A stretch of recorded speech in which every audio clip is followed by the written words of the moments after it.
Take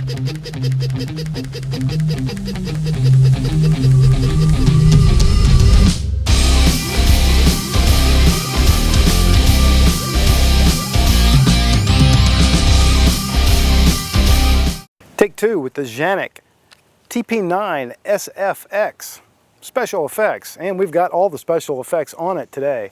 I've got the new Vortex Venom mounted on it. I mounted it some time back. I showed you a video of that, but I've never shot it since. I've got the Talon grip on it, of course, which for me is kind of a no-brainer, and we've even got the little cocking lever attached, which, you know, I'll talk about it a little bit as I go. I don't know how necessary that really is. In fact, I'll tell you, when you holster it, it really kind of pokes you. It's a little longer than it needs to be, and a little more pokey probably than it needs to be. So anyway, I'm ready to give this thing a try with the Talon grip, the Vortex Venom sight, and the little cocking lever thingy, which it works, but again, I kind of don't see the point. So take two is all about more shooting and less talking, and that's good because I've got a whole lot of noise next door to me today. I'm going to start out by trying to check the zero, make adjustments as necessary on this optic. This is the Vortex Venom. Never been tried, never been used yet since I mounted it on this pistol, so it's set to out of the box condition.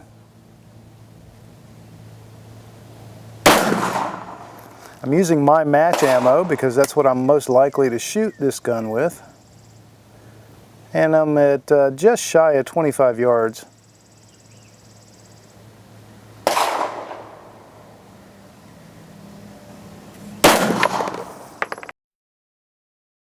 I did check the zero on this Vortex Venom and it was way off. I've adjusted it to be decent, and that was at about 25 yards, and I've pulled the target in closer now to about 12 yards or so.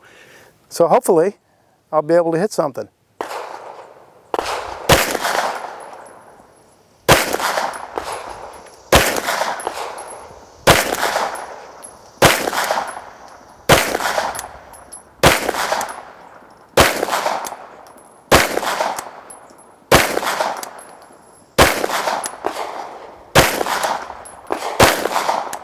Looks like she's putting them consistently pretty low.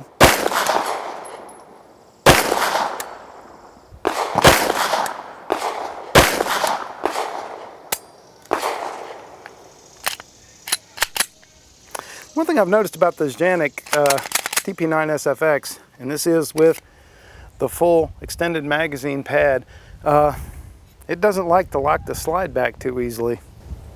But let's try another mag full.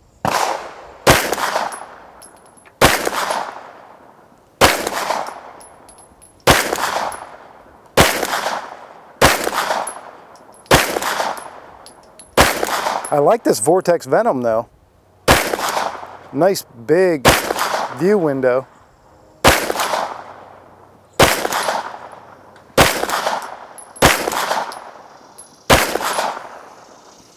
Yeah, good. We locked back that time. Slide does not always lock back. Wow. Very consistently south on this. I would probably do way better with just open sights.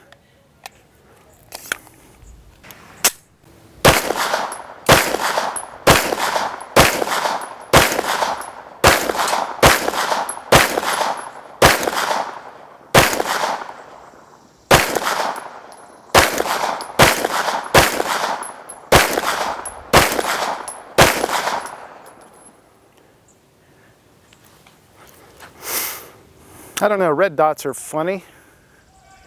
These RMR type sights. There's definitely a learning curve to them, and at the same time they can be almost distracting at first.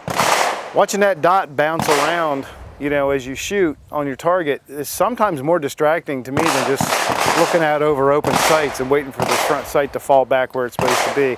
It certainly is something that, you know, every time I come out with a dot and shoot, I have to readjust to that. The other thing is that your target is your focus, not your front sight. So again, a little bit of a brain shift going on every time.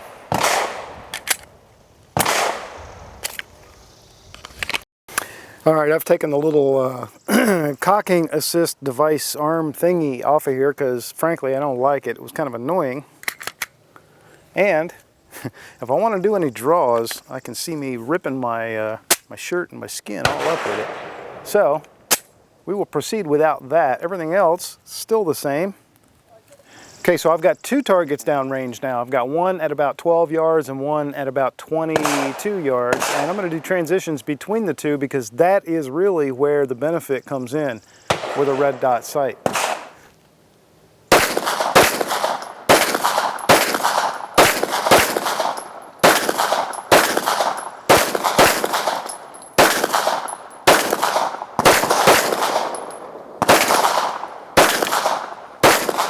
Now this pistol was definitely designed and certainly is marketed as a competition gun, and I've shot it in a match or two, I think, at this point. I can't remember if I've shot steel with it. I know I've shot IDPA with it.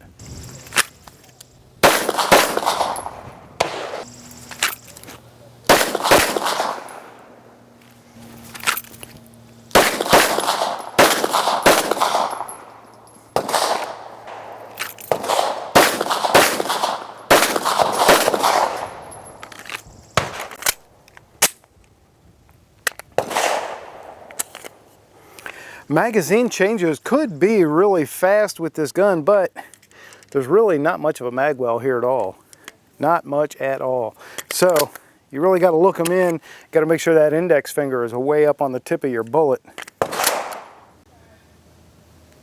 This is definitely a nice gun for a potential competition pistol. If you're in the market for one, or you're thinking about adding another one or trying it out, it's got a lot of potential. And I'm also pretty sure that without the optic on it, this gun is IDPA legal. So I'll verify. If I'm wrong, I will put a correction here, but I'm pretty sure this gun is IDPA legal without the optic on it. So it certainly, you know, in USPSA, it probably could fit into a couple of different categories, and certainly Steel Challenge, you can shoot it with or without the optic as you prefer.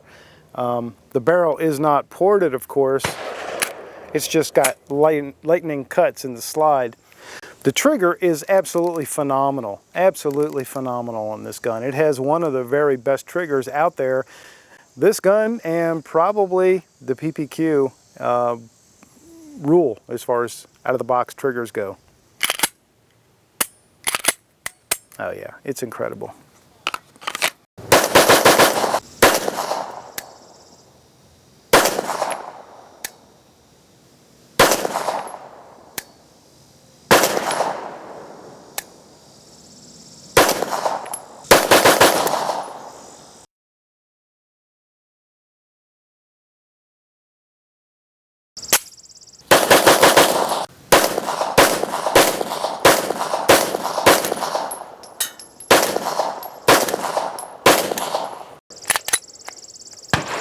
Once again, this magazine does not lock the slide back. Magazine number 4 seems to be the culprit.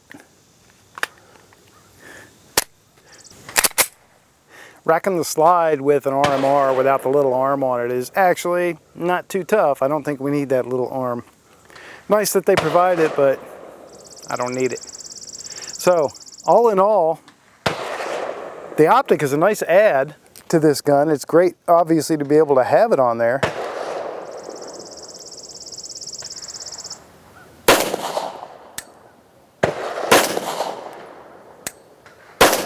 The ergonomics and the trigger of this Canik are really incredible.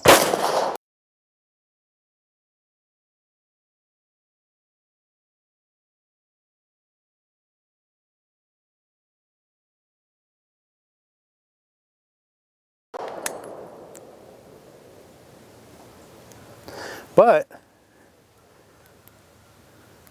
not so sure about this vortex here.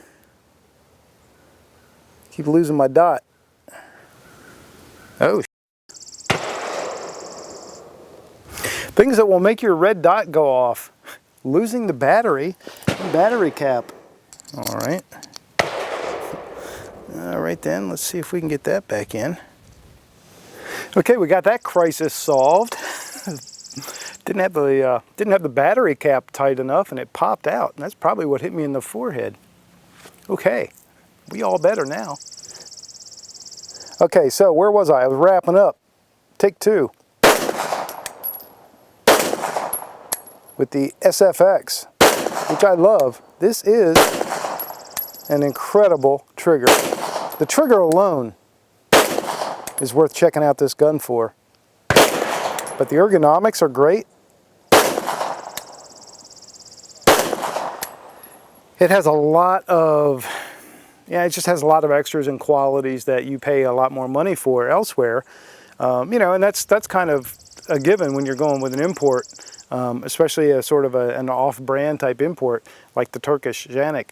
You're going to get more for your money in terms of features, and as long as those features work like they should and are of the quality that we want, that's a great deal. If they're not good quality, it's not a good deal. In this case, it's a good deal. This is a quality gun.